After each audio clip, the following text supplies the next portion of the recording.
computadora se... Ahí está. Muy bien. Bueno, Pauli, no se te ve toda la cabeza. a vos ver tampoco, Diana. Fue Laura. Y ahí, Pero no importa, ahora estás demasiado lejos. Pero bueno, no importa, chicas, es más o menos. Yo siempre digo a todo el mundo que, no es, que lo de la tecnología ciertamente no es lo mío. Muy bien, ¿no? darles la bienvenida a todo el mundo. Hay un montón de gente anotada y hay, claro, gente que son más cercanos que otros que conocemos. Flor es una adicta y Diana y yo nos conocemos desde hace más años de los que vamos a mencionar. Paula, no Flor. Flor también es una adicta, pero es Paula. ¿Qué ¿no? qué? Que dijiste Flor, pero creo que es Paula. Sí, bueno, Flor porque Flor te también. conozco de la primera generación, a eso iba. Y la Paula fue adicta a cortesía de Diana. Yo no la hice adicta, Paula. Fue culpa de todo Diana. Culpa de Diana, todo culpa de Diana. Ahora voy a contar. Muy bien. Entonces, bueno, chicos, al resto del mundo yo voy a ir dejando que me han puesto a mí en el papel de ser monitora acá, así que haré lo mejor que pueda. Hay muchísimo interés por este tema, Paula, Diana, así que, bueno, presentaciones breves. ¿Querés empezar, Diana? ¿Quién sos, Diana? ¿Quién sos, Paula? Bueno, soy Diana Aguilar. Uy, voy a apagar el teléfono. Me olvidé de apagar el teléfono. Soy Diana Aguilar y me olvidé de apagar el teléfono. Soy psicóloga.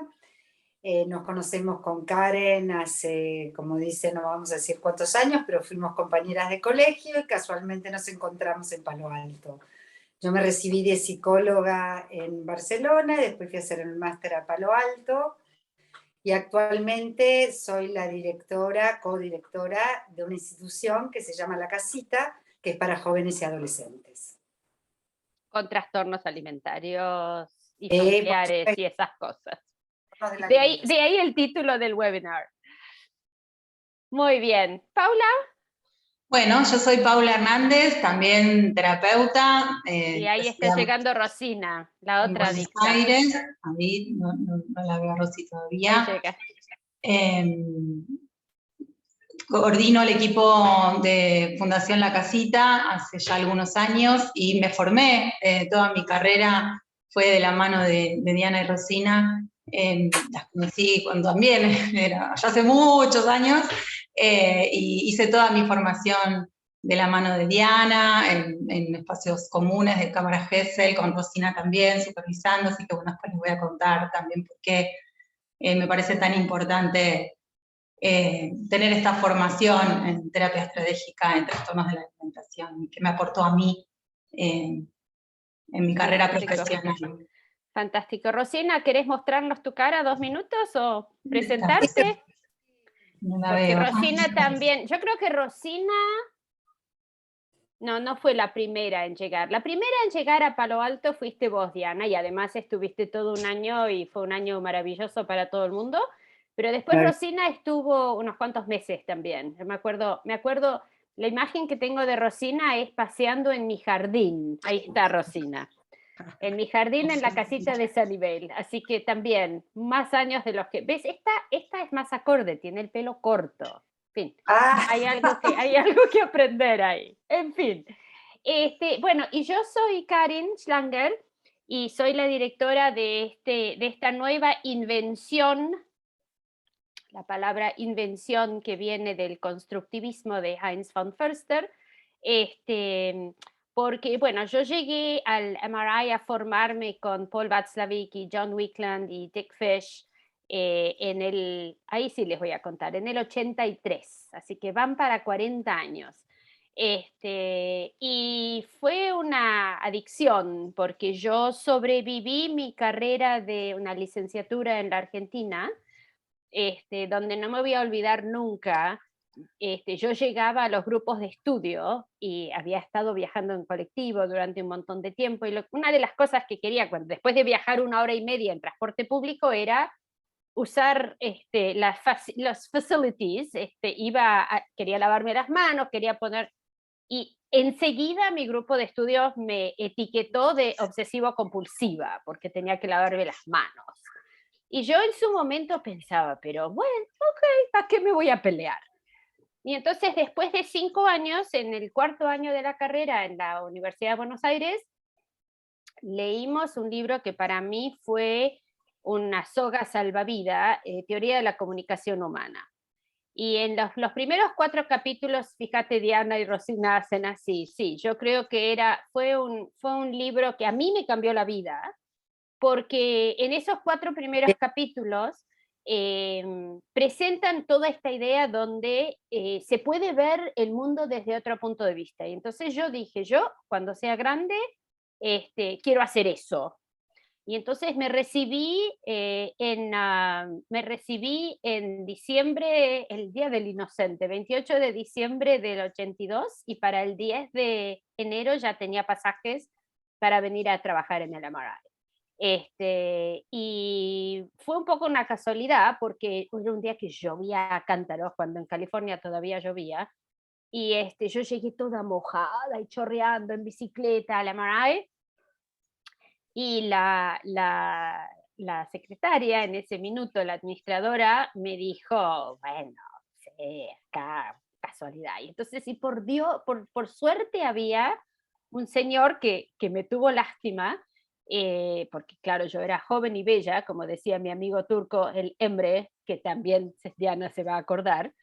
Y había alguien ahí sentado que me dijo, sos de la Argentina, mira, acá está entrando el director. Y yo sabía que el director de la MRI en ese minuto era Carlos Slutsky, y entonces me llevó a su oficina, porque la administradora me iba a echar, me dijo, y Carlos me hizo subir a su oficina, y en camino, camino subiendo las escaleras, cuando uno entraba a la MRI había 2 escaleras, una de cada lado, me dice, ¿y vos quién sos? Y entonces yo le dije, soy Karin Schlanger, y me dice, ¿a cuál de todos los Schlangers perteneces? Y entonces le dije, soy la hija de Enrique, y me dijo, yo soy el director. Entonces le digo, debe ser Carlos Slutsky.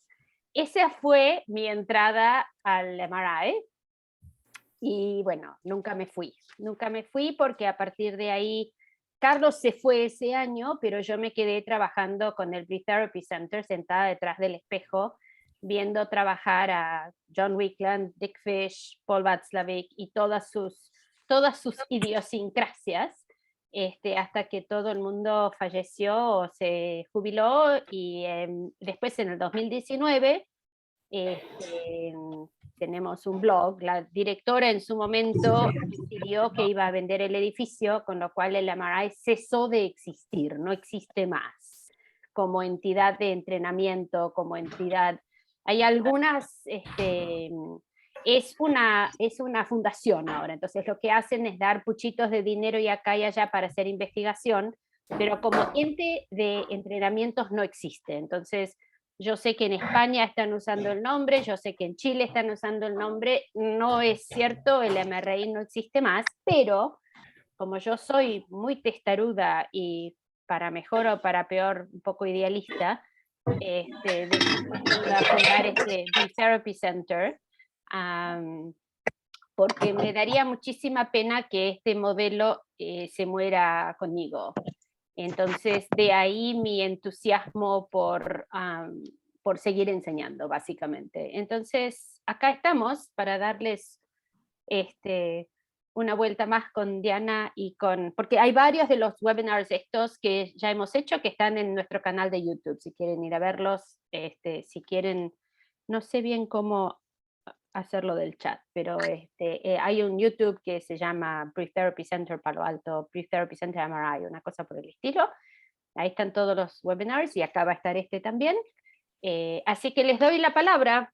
Chicas, ¿qué hacemos con la terapia breve de resolución de problemas y los trastornos alimentarios? Que es una de las 2 clases que hacemos en el diplomado.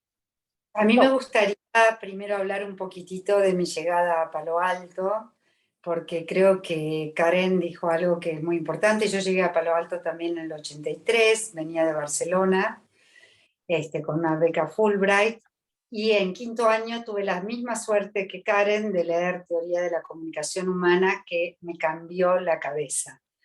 Yo venía de estudiar mucho psicoanálisis, de hacer grupos de psicoanálisis lacaniano especialmente, y entonces de repente cuando leo Teoría de la Comunicación Humana descubro que no todo es lineal, que empieza, como dice Karen, otra mirada, una mirada de circularidad, una mirada en la cual uno puede empezar a pensar las cosas desde otro lugar tan diferente. Y otra cosa que me pasaba con el psicoanálisis, que me parece interesante traerlo acá, es que yo sentía que nunca iba a estar preparada para trabajar, porque esto que se llama interpretación era como una verdad, ¿no? Y desde esa verdad yo siempre me preguntaba, ¿y por qué yo voy a tener la verdad? ¿No? Cuando leo Teoría de la Comunicación Humana y aparece, digamos, ya no tan claramente como después, la idea de constructivismo, se me empieza a dar empiezo a relativizar, empiezo a pensar, bueno, acá hay algo que pasa entre las personas que tiene que ver con la comunicación. Importa mucho lo que uno va a decir, pero también importa casi igual o más cómo lo va a decir. Y esto genera los vínculos y por supuesto genera el cambio. Yo dije, yo tengo que ir a Palo Alto, me presenté, digamos, en esta beca y llegué a Palo Alto, y con quien me encontré, con mi compañera de colegio de toda la vida, que me dio una mano enorme y a la cual le voy a estar, y ella lo sabe, eternamente agradecida, igual que a Rosina, que después voy a explicarlo. Y entré al MRI desde ese lugar tan particular, ¿no? Y aprendí lo que es poderse sentirse segura con un metamodelo, porque aprender la terapia estratégica o breve de Palo Alto no solamente te da herramientas increíbles para el trabajo, sino para la vida. Ahí estuve un año también, estudiando con compañera de Karen, estudiando con Wickland, con Fish y con Václavic. También aprendí mucho de la primera relación que tuve con Václavic, que fue que también me fui en bicicleta al MRI a ver cómo era antes de encontrarme con Karen, y encuentro a un señor barriendo. Entonces le pregunto, le digo, ¿este es el MRI? Y me dice, sí. Y le digo, bueno, yo estoy buscando al doctor Václavic. Me dice, soy yo. Y él estaba barriendo la vereda. Eso tiene que ver con un cambio de mirada y yo diría, una manera de ver las cosas, que después lo volví a encontrar, por supuesto, en Karen y en Rosina, digamos, que tienen esa humildad, digamos, en el cual además te entregan todo. Desde ese lugar aprendí tantas cosas, ¿no? Decía, a partir del constructivismo, diferenciar una intervención de una interpretación, diferenciar de que no hay verdades absolutas, sino que hay verdades para cada uno y según qué momento de la vida, que las personas somos todos diferentes, y sobre todo entender ese envoltorio que es la forma para poder llegar al sistema de creencias, ¿no? Y ese sistema de creencias es lo que hace que uno no confronte nunca con nuestros pacientes, que uno tenga la posibilidad siempre de entender a través de su lenguaje, que su forma es la cáscara del lenguaje, pero que es una cáscara importantísima, ir entendiendo, digamos, qué es lo que piensa sobre lo que le pasa. Sobre esa situación, digamos, tuve la suerte de encontrarme con Vincent Molley y hacer Eating Disorders, cargada por Karen y otra amiga más, que siempre me decían que yo decía Itching Disorders, que era rascarse, no sé si te acordás, Karen, y me vine a Buenos Aires, y ahí la conocí a Rosina. Y las dos teníamos un montón de ganas de aprender, y ahí también conocí a Eduardo Figueroa, y armamos lo que se llama el Eating Disorders en Buenos Aires, año 84-85. Lo armamos con mucho amor, éramos los tres, con cámara de Gesell, y interviniendo del modelo de Palo Alto. Los dos se habían formado con Hugo Hirsch en ese momento, con lo cual teníamos un lenguaje absolutamente común, y empezamos a trabajar con los trastornos de la alimentación con poquísimos pacientes, porque en ese momento recién se estaba abriendo el mundo de los trastornos de la alimentación, cuando Jane Fonda dijo que ella había tenido bulimia. Entonces ahí la gente empezó a hablar. Y si Jane Fonda, una actriz que no sé, todos son muy jóvenes, no sé si la conocen, pero una actriz muy famosa dijo que tenía bulimia, la gente empezó a hablar. Y ahí empezamos a tener muchos pacientes con Rosina y Eduardo. A partir de ahí armamos lo que hoy se llama La Casita, que tiene... ¿Cuántos años, Rosy? ¿Estás sin voz? El Eating Disorders del Centro de Psicoterapia fue en el 85, y en el 95 empezamos solas con La Casita, ya sin el Centro de Psicoterapias. Gracias, Rosy. Yo volví, digamos, después con Rosina y con Eduardo escribimos varios libros sobre trastornos de la alimentación, volví a España, la invité a Karen con Paul Václavic, de los cuales ya eran pares en ese momento, ya dejó de ser mi compañerita de colegio, para convertirse en la par de Paul Václavic, y vinieron a Barcelona, y fue, yo no sé si te acordás, Karen, pero fue una cantidad de gente increíble que tenía ganas de conocer ese modelo. Ahí escribimos con Rosina y con Eduardo el primer libro nuestro de trastornos del comer, que es básicamente de cómo trabajamos en ese momento con una población chica, porque no había mucha demanda. Empezamos a trabajar, digamos, y a escribir el libro sobre trastornos de la alimentación con terapia estratégica, únicamente. A lo largo del tiempo fue sumándose personas interesadas en La Casita, y una de ellas y de las primeras fue Paula, muy interesada en el modelo, y que se sumó ya cuando empezó una gran demanda, ¿no? De pedidos de tratamiento. Bueno, y Paula se sumó a La Casita, así como que hoy ella es coordinadora general de La Casita que dirigimos con Rosina. Y bueno, Pauli, si tenés ganas de contar un poco de la evolución de La Casita desde que vos entraste, palabra. Sí, claro que sí. Bueno, yo no tuve la suerte de estar en Palo Alto, pero tengo la suerte de estar muy cerquita de Diana y de Rosina, de las cuales aprendí un montón. Yo las conocí mientras todavía estaba terminando la universidad también. La formación en la UBA seguía siendo muy hegemónica, con una bajada de línea muy psicoanalítica y con muy pocas posibilidades de aprender otra cosa. También a los finales de la carrera, y por consejos de Diana, empecé a cursar terapia sistémica, y ahí descubrí el modelo, y viéndolas trabajar, también a mí se me cerró como el círculo, ¿no? Mental, y pude entender muchas cosas que hasta ese momento para mí no tenían como respuesta. Y quiero como transmitirles un poco esto que decía Diana recién del cómo, ¿no?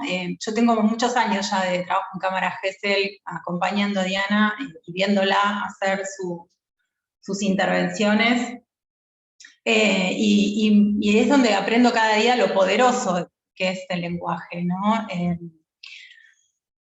Esas situaciones que se destraban por cómo uno transmite una idea, a mí se me cae como la pera, como dicen acá, porque quedo como anonadada de cómo entran esas intervenciones y se hacen una nueva realidad, ¿no? Una nueva posibilidad de pensar. Y creo que ahí está la magia la magia no, está el poder de la influencia, el poder de las palabras y cómo esas palabras pueden hacer que las personas puedan empezar realmente a actuar diferente.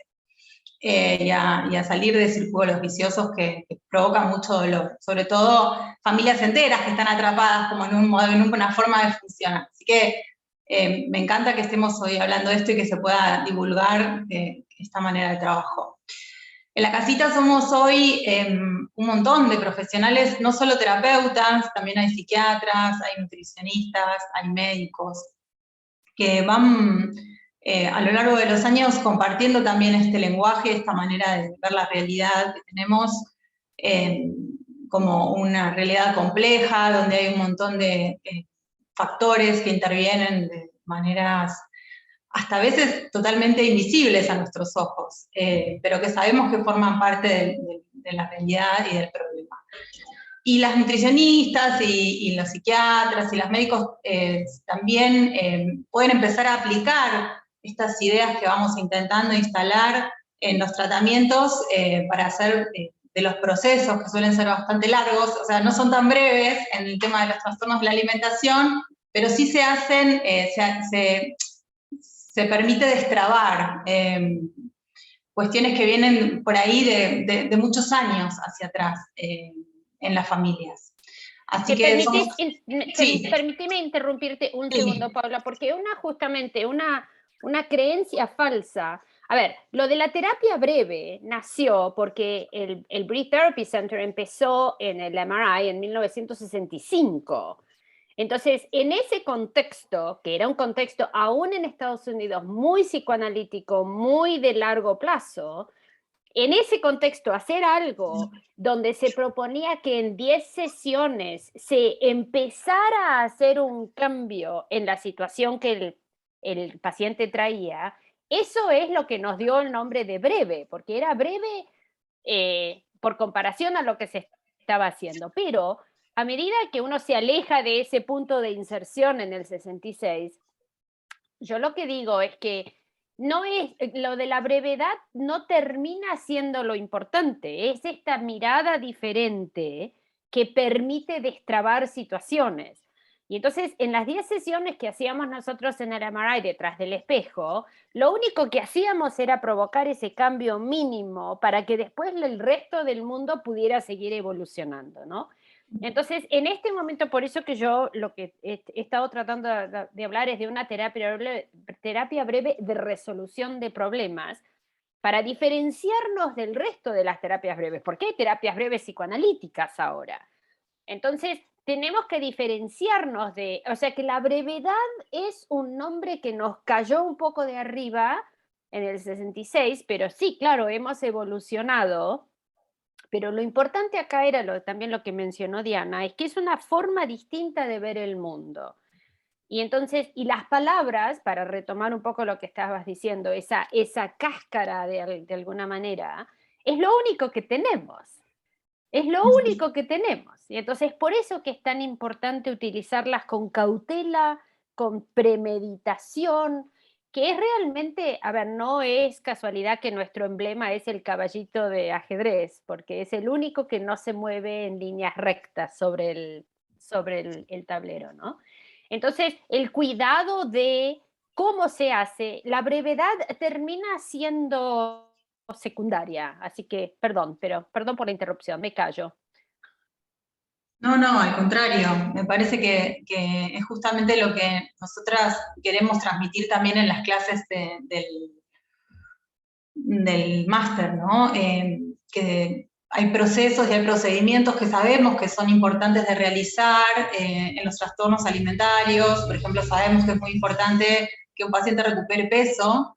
El tema es que no se sabe cómo hacer eso, ¿no? Y justamente lo que permite el lenguaje, lo que permite poder posicionarse en otro lugar, como el caballito, es mirar la realidad desde otro punto de vista, y eso habilita a hacer cosas distintas. Entonces, eso que se viene intentando hacer, que es lo mismo en realidad, es que coma y que mejore su peso, como se está haciendo por un camino, no es posible de realizar. Y a veces plantear caminos alternativos hace posible o permite justamente pararse, activar nuevas soluciones que a partir del lenguaje son posibles y se abren como un camino alternativo, ¿no? La consecuencia es la misma, el cambio que vas a buscar en realidad lo sabes. Todos los tratamientos en trastornos de la alimentación buscan lo mismo, que es que ese síntoma no esté. El tema es que a veces no sabes cómo lograr eso.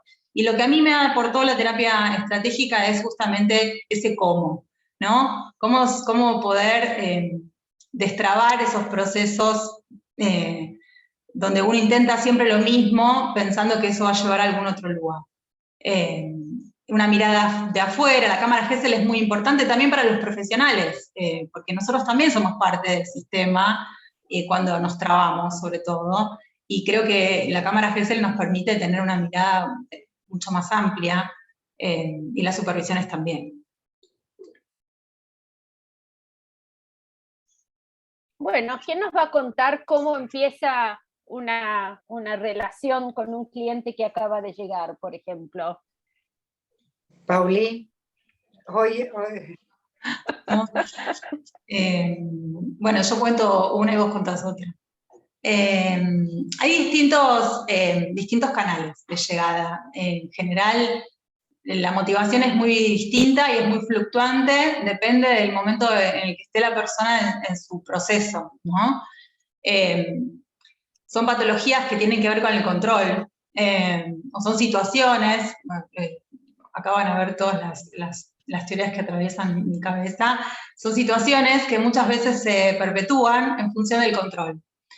De intentar controlar algo que en primer lugar es bastante natural, que ¿no? Su peso, su apetito, su deseo, no los puede controlar tan rígidamente. Entonces, cuando en general las mujeres, porque son las que más trastornos alimentarios tienen, empiezan a controlar eso, se empieza a hacer justamente sistémicamente un desbarajuste en todos los aspectos de la vida. En la sociabilidad, en la autoestima, en las relaciones familiares, a la hora de compartir una mesa, en el colegio, o sea, se empiezan a ver alterados un montón de escenarios en la vida. No solamente la imagen corporal, que también se empieza a ver alterada a partir de los cambios en la adolescencia y de los cambios en la alimentación y en la manera de mirarnos, ¿no? Entonces, esa llegada al tratamiento puede ser por distintos canales. En general, cuando hay mucho control, la persona logra ese control que quiere establecer sobre su cuerpo, no pide ayuda, a pesar de que eso puede llevarlo a la muerte. Esta es una situación que se da sobre todo en la anorexia, donde las pacientes no tienen motivación al cambio, no ven en esta delgadez extrema un problema, y los que sí se empiezan a alarmar son los otros, los papás, la ginecóloga, el colegio, las amigas. Entonces, generalmente las chicas son traídas al tratamiento con muy pocas ganas de hacer algo distinto, a pesar de que la están pasando muy mal. Y ahí hay que articular justamente desde el lenguaje, desde las primeras entrevistas, construir con la familia y con la paciente algo para que sea trabajable, mientras el resto del equipo, digamos, las nutricionistas, los médicos y demás, hacen lo suyo. Por ahí sí, en ese punto también la mirada de la medicina nos ayuda un montón a los terapeutas, porque es como una ley que se instala, ¿no? Bueno, si el médico lo dice, es lo que hay que hacer. Y ahí también estamos utilizando el lenguaje.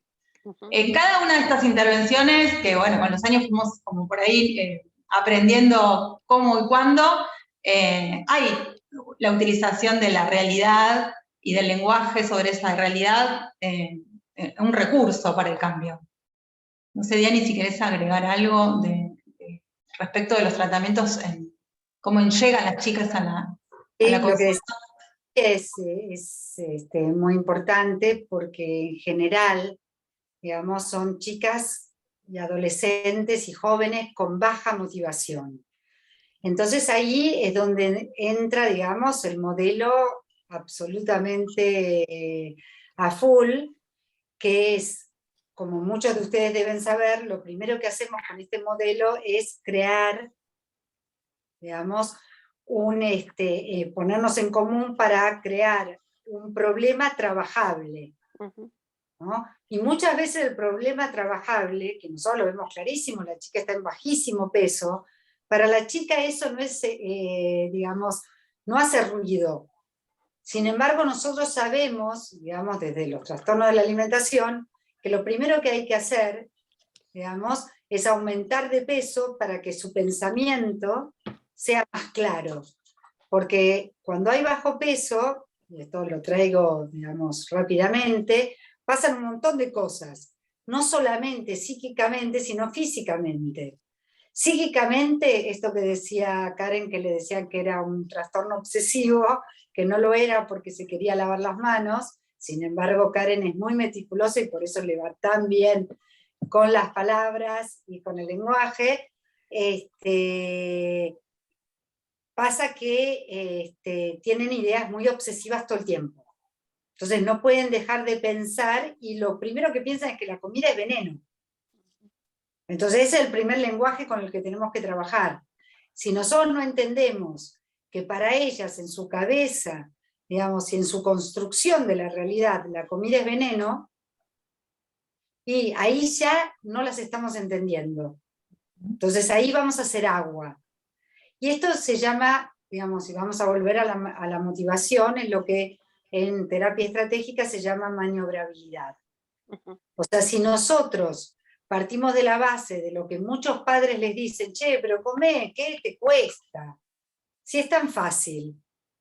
O sos mi hija es inteligente, por ejemplo. Todos los padres vienen y dicen, mi hija es muy inteligente. O sea que esto no le puede estar pasando.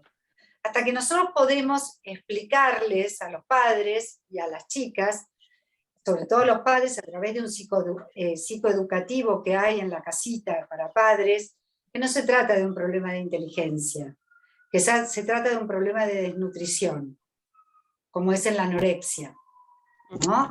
Y que su pensamiento es un pensamiento propio de la desnutrición y de la anorexia. Tienen frío, les irritan los ruidos, no pueden compartir una mesa no porque no quieran, sino porque el ruido del cuchillo y el tenedor, estamos en Buenos Aires, como ven,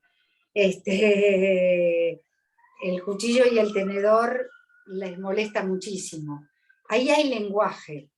Si uno no se educa en trastornos de la alimentación, no va a entender de ese lenguaje.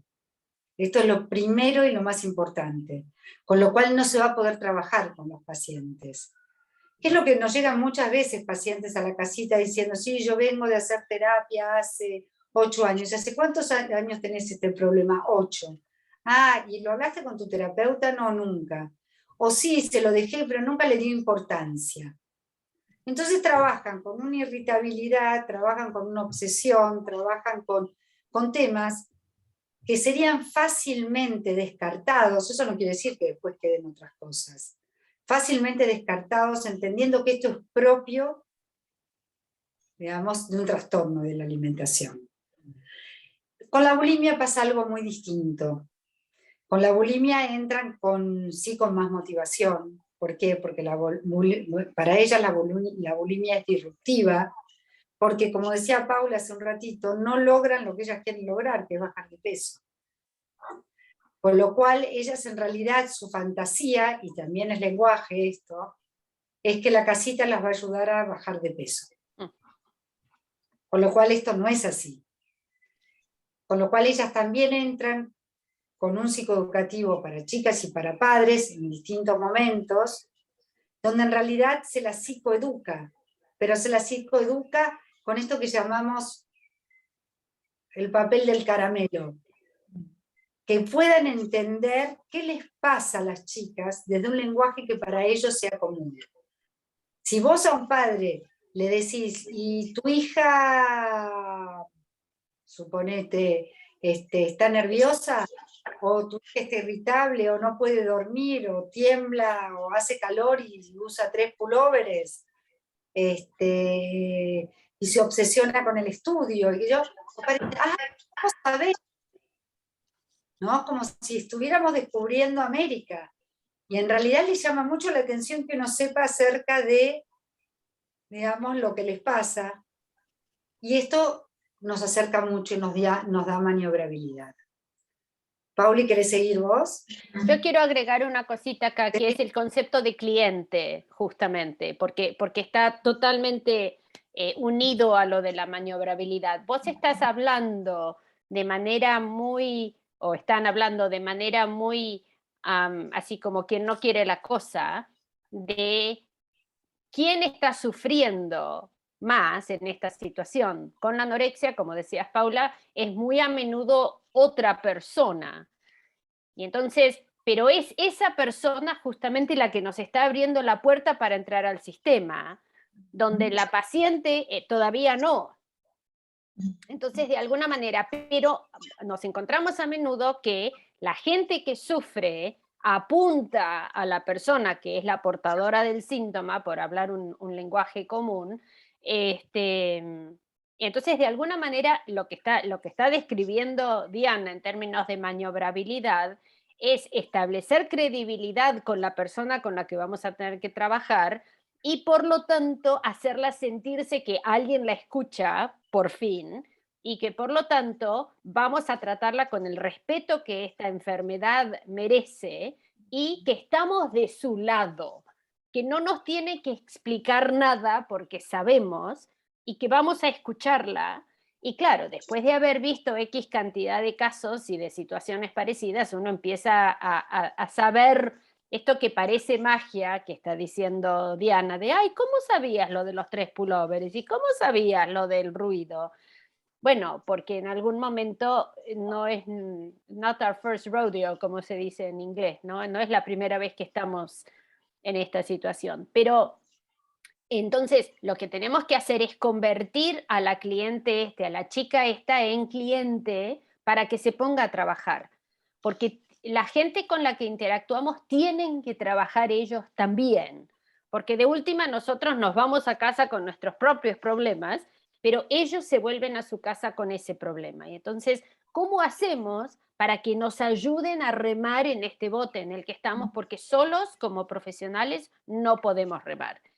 Y entonces, cuanto antes podemos transmitir ese mensaje de que estamos para apoyar, pero vos también vas a tener que trabajar, ustedes papás, ustedes pareja, ustedes quien sea que los haya traído de la oreja, ¿no? Eso. Sobre esto que dice Karen, y después me gustaría darle la palabra a Pauli, me gustaría contar un caso que vimos con Pauli, le voy a contar la primera parte, y si Pauli quiere cuenta la segunda. En esto que dice Karen, hay una familia en la cual la vimos en cámara de Gesell con Paula, que no estaba viniendo a tratamiento. Hasta ese momento, ¿cuál era la solución intentada por los profesionales? Era decirle que así no iba a poder, que en realidad no íbamos a poder seguir atendiéndola, que si no asistía a todas las cosas que tiene la casita, no iba a ser factible, y la profesional, la terapeuta a cargo, no la trae a cámara de Gesell. Nosotros escuchamos y la chica dice que no tiene tiempo, que en realidad tiene muchas cosas que hacer, etcétera, etcétera.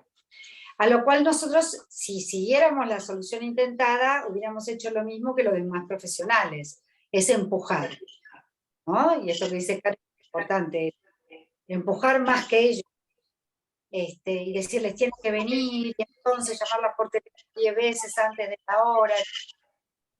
Lo que hicimos con Pauli en ese momento fue decirles que no estaba preparada todavía para tratarse, evidentemente, que podían faltar todo lo que quisieran, que les dábamos permiso, o sea, utilizamos otra estrategia absolutamente diferente. Si bien sabíamos que la chica no estaba en un riesgo alto, porque eso es importante, si no probablemente hubiéramos utilizado otra estrategia, no estaba en un riesgo altísimo, pero sí tenía, digamos, si quería avanzar en el tratamiento tenía que venir. Pero cambiamos 180 grados la manera de ver eso, le dijimos que todavía no estaba preparada y que por favor, si necesitaba, no viniera. Esta fue la primera intervención. Y ahora le doy la palabra a Pauli. No, está muy bien. Este caso fue un caso muy, muy lindo, porque creo que ahí fue clave la utilización de la historia y del lenguaje para que esta intervención pueda ingresar, ¿no? Y pueda ser útil. Porque también lo que nos pasa muchas veces es que, y algo que decías recién, Karin, sobre quién es el cliente y demás, me parece que está bueno retomarlo. Muchas veces lo que hace que las familias no puedan ayudar, no puedan acompañar, son las creencias que traen acerca de por qué pasa lo que pasa. Esa creencia del por qué, o esa pregunta sobre el por qué, generalmente culpabiliza a los padres, las mamás vienen como muy angustiadas, sintiendo que son las únicas responsables de los padecimientos de sus hijas. Los papás en general se corren bastante, están muy periféricos, apuestan a la autonomía de las chicas para resolver su problema. Entonces, el trabajo que hacemos al inicio del tratamiento con la psicoeducación de la que hablaba Diana recién, justamente lo que hace es derribar esas creencias que están imposibilitando encontrar nuevas alternativas. Y otorgarles de vuelta ese control a las pacientes, que es un control que tienen y no tienen. O sea, ellas de alguna manera, cuando llegan al tratamiento en tan bajo peso, son víctimas de su propio autocontrol, ¿no? El control, como les decimos siempre, las controla, y no pueden hacer otra cosa que seguir intentando controlar aún más. Esto, viste que se habla mucho en terapia estratégica de que la solución es el problema, ¿no? Ese es nuestro título, digamos. Bueno, nunca mejor que acá, que en la anorexia, porque la solución para esa sensación de displacer con su cuerpo que utilizan es la dieta, y la dieta de manera rigurosa, excesiva y sostenida, lo que hace es que esa dieta se vaya de las manos de las pacientes y se transforme en su problema. Y todo el mundo lo que les pide es que coman, pero pedirle a una paciente que se siente tan mal con su cuerpo, que pierda el control y que coma, o que se libere, que se relaje, es pedirle que haga algo que está totalmente por fuera de su esquema de posibilidades. Entonces, con la psicoeducación y con el trabajo con las familias, lo que se empieza a desandar es ese camino. Y las papás empiezan a dejar de decir eso y dejar de pedir y esperar que la paciente pueda hacer eso, y empiezan a ver otras posibilidades. La nutricionista interviene también ayudando a que ese control siga como pseudo en manos de la paciente, eligiendo con qué va a empezar a comer mejor, pero lentamente, muy de a poco, restringiendo el cambio, yendo muy despacito. Entonces, se va dando una posibilidad distinta. En el caso que Diana contaba, esta chiquita tenía una historia de muchas dificultades para crecer. O sea, le estaba costando mucho lograr autonomía en la universidad, poder ir a trabajar, controlar su alimentación. Había pasado a tener una anorexia muy severa, estuvo un tiempo hospitalizada.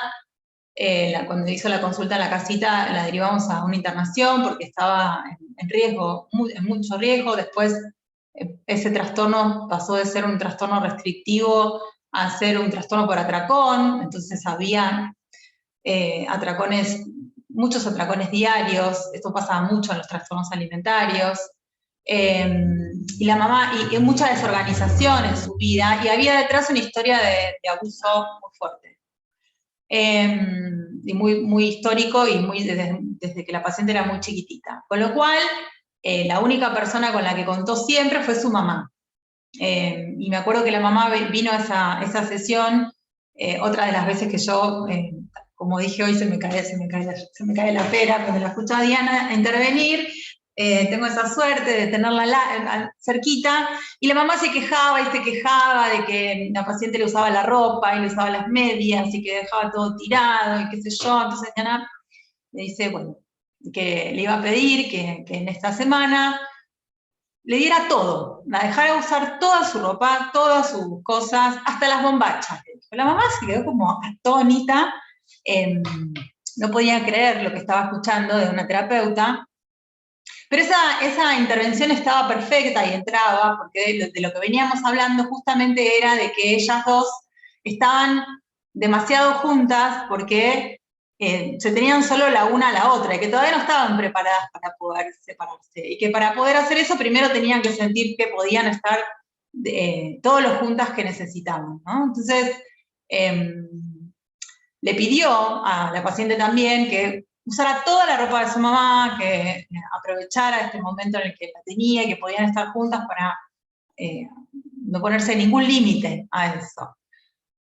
Y que además, bueno, veíamos que en este momento no estaban para poder sostener el tratamiento, así que les dábamos la venia para que dejaran de venir todas las veces que lo necesitaran, que ellos se tomaran su tiempo.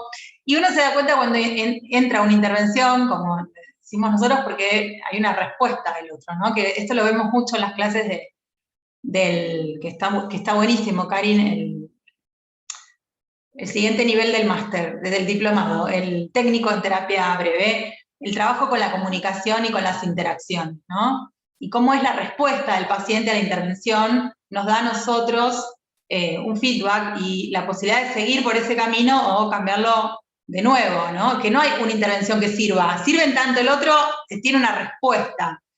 Y eso es algo que yo aprendí mucho en Cámara Gesell. De ahí la interacción. Exactamente. Se aplica a los clientes, pero se aplica a lo que hacemos con uno nosotros mismo también.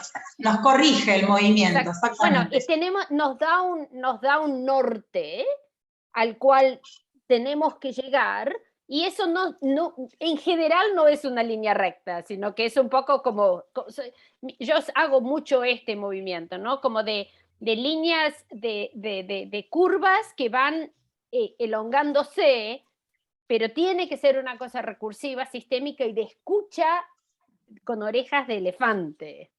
Perdón, sí. No, y bueno, y eso nos corrige permanentemente. La mamá se fue muy molesta diciendo, ¿cómo que no vamos a venir? Por supuesto que vamos a venir. Y bueno, por supuesto que vinieron, ¿no? La chica ya está de alta, fue un proceso muy lindo, la acompañamos muchos años, pero lo que nos permitió el modelo de terapia estratégica de resolución de problemas justamente es empezar a destrabar esos momentos donde el sistema se volvía a estancar.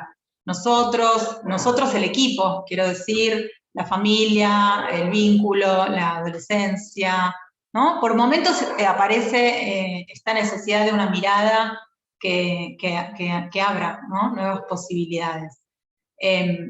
Me parece que en esos casos es re importante supervisar. Después, en trastornos de la alimentación, tenemos como pasos que sabemos que tenemos que seguir. Tiene que parar de vomitar, no puede una persona vomitar.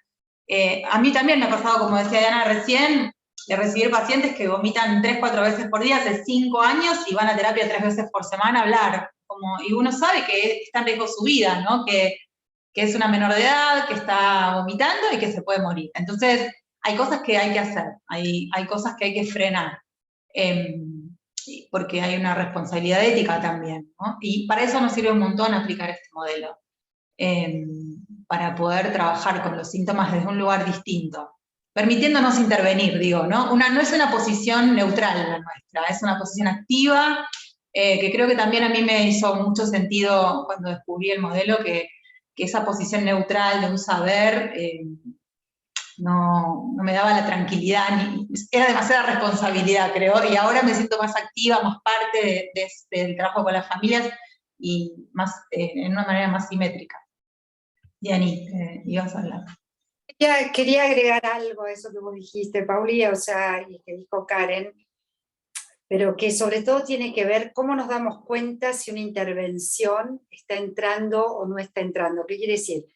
Si la acepta o no la acepta, ¿no? Porque a veces uno interviene, como nos puede pasar con una amiga, un novio, un esposo, dando clases, tenemos el lenguaje verbal y el no verbal. Yo recuerdo mucho en Palo Alto que Wickland nos decía que si nos dicen 2 veces, nos hacen así con la cabeza, al tercero le podemos decir cualquier cosa que nos va a decir que sí. Y es tal cual. Creo que es una pauta que es súper importante que tengan en cuenta, porque la primera es, ¿vos te llamás Karen? Sí. ¿Sos rubia? Sí. Esto nos tomaba un poco el pelo Wickland. No sé si te acordás, Karen, que nos daba clases de hipnosis ese año. Y entonces después le podés decir, bueno, y entonces vos odias a tu mamá y te va a decir, entonces no es imposible eso. Pero sin ser tan obvio de decir el nombre, es verdad, hay una cosa hipnótica. Ahora, si nosotros vemos que estamos haciendo una primera intervención y la paciente nos está haciendo así con la cabeza, repensemos dónde estamos parados. Hagamos un switch y pensemos qué podemos hacer distinto, que hay algo que no, con el tema de la maniobrabilidad, que no está terminando de entrar. Y eso se puede hacer tranquilamente en el minuto diciendo, ¿sabes qué? Se nos está terminando la hora. Hay claramente más cosas que no entiendo, que no sé, así que me parece que es buen momento para parar y retomamos acá la semana que viene. Una de las cosas que estaba mencionando tangencialmente la Paula es, me gusta porque apunto a la cámara, vos Paula estás acá y vos Diana estás acá, y Florencia está en el medio. Es esta cuestión de sentirnos más libres, de poder intervenir y de poder ver a dónde estamos yendo. Yo creo que esto es una de las cosas que es única con este modelo, es que nosotros como interventores, porque como decían ustedes, el psiquiatra, la nutricionista, todo el mundo más o menos sigue este mismo modelo de estar pensando en términos de interacciones, porque si no, no calza. Tenemos que estar en control de dónde estamos y tenemos que nosotros saber hacia dónde estamos yendo. Ustedes dos han dicho de manera así muy como, por supuesto, esta cuestión de que la cliente tiene que dejar de vomitar, la cliente tiene que comer. El asunto no nos cuestionamos, no nos cuestionamos a dónde tenemos que ir, sino que lo hacemos y lo hacemos con cariño y lo hacemos sabiendo que la meta a la que vamos está bien hecha. El asunto es el cómo ir llegando, ¿no? Que nos quedan 6 minutos. Estoy segura que todo el mundo tiene mejores cosas que hacer que estar escuchándonos todo el tiempo, pero me pregunto si hay alguien que si tienen preguntas. Yo he ido, por supuesto, no puedo no hablar del diplomado que está por empezar ahora el 12 de octubre, muy patriotas nosotros, aún en Estados Unidos. Pero me pregunto si alguien tiene preguntas para Diana, para Paula. Me gustaría abrirlo. Así que si alguien quiere, abran el micrófono, hagan preguntas. Y si no, los animo a que se anoten, claro.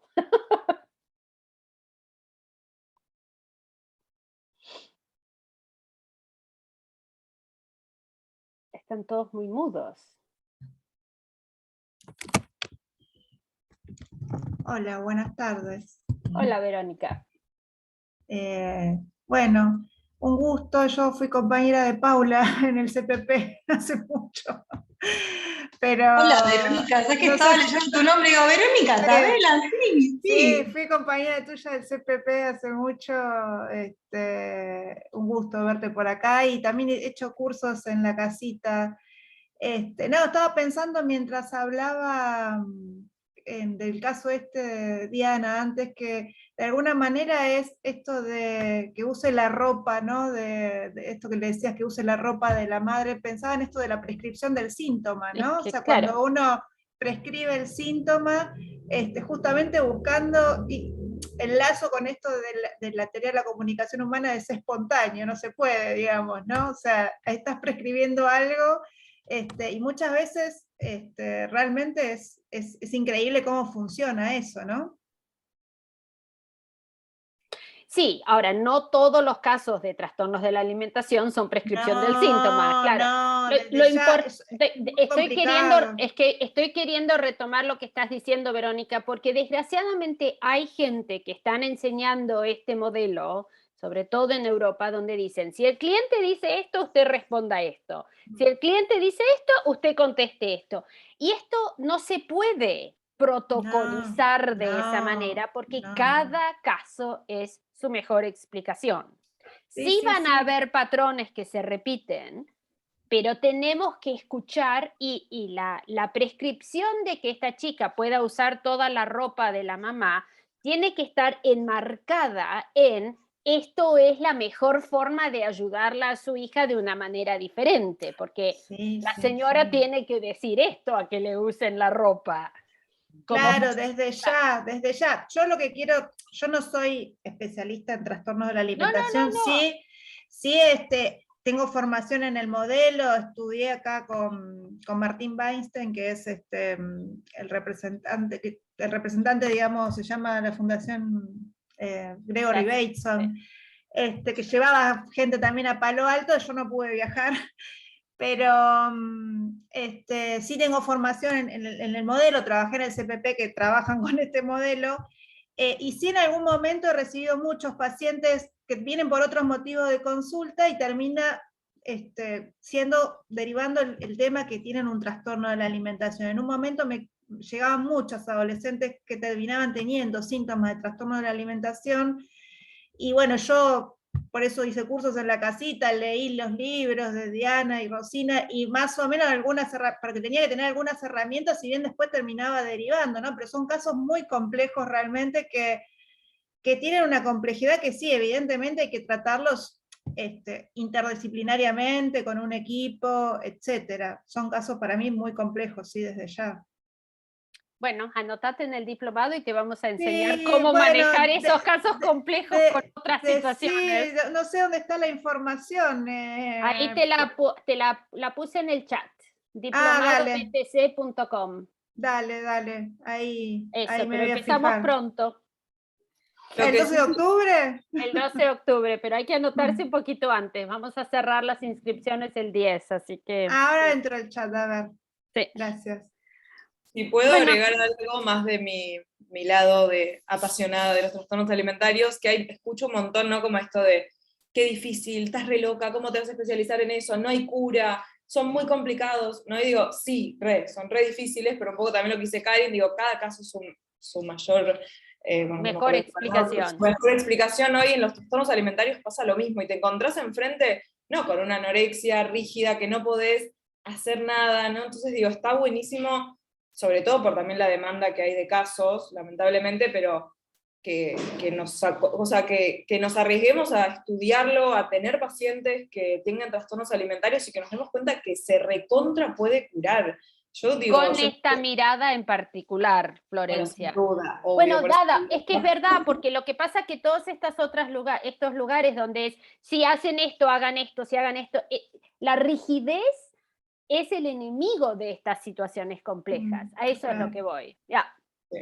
Es que todo el tiempo tenés que estar repensando las estrategias, me parece. Lo mismo que con otros tipos de pacientes, sacando el tema de los trastornos de la alimentación, es como que uno tiene que estar todo el tiempo repensando estrategias. Pero eso es lo divertido de hacer lo que hacemos. Sí, si obvio. No, aburridísimo. Sí, desde ya. Sí. Bueno, chicos, yo agradecerles a Paula y a Diana por haber interrumpido el día y por unirse a nosotros, y por supuesto al resto de ustedes. Esperamos que... Estoy viendo a Julieta, y también será Julieta de la casita también, pero no sé. Y Rosina, que entró y salió. En fin, como siempre, mil gracias. Y ahí dejé en el chat el diplomadobtc.com, o hay un montón de artículos y cosas que hemos publicado en nuestro website, que es en español es mxbreathetherapycenter.org, así que ahí también pueden ir a ver, están todos en español, en castellano. Así que mil gracias, los esperamos. Muchas gracias, un hasta placer. Pronto. Muchas gracias. Muchas gracias por invitarnos a mí y a Paula. Un placer, como siempre. Gracias, Karin. Chaucito. Bueno, Adiós. Chao. Chao.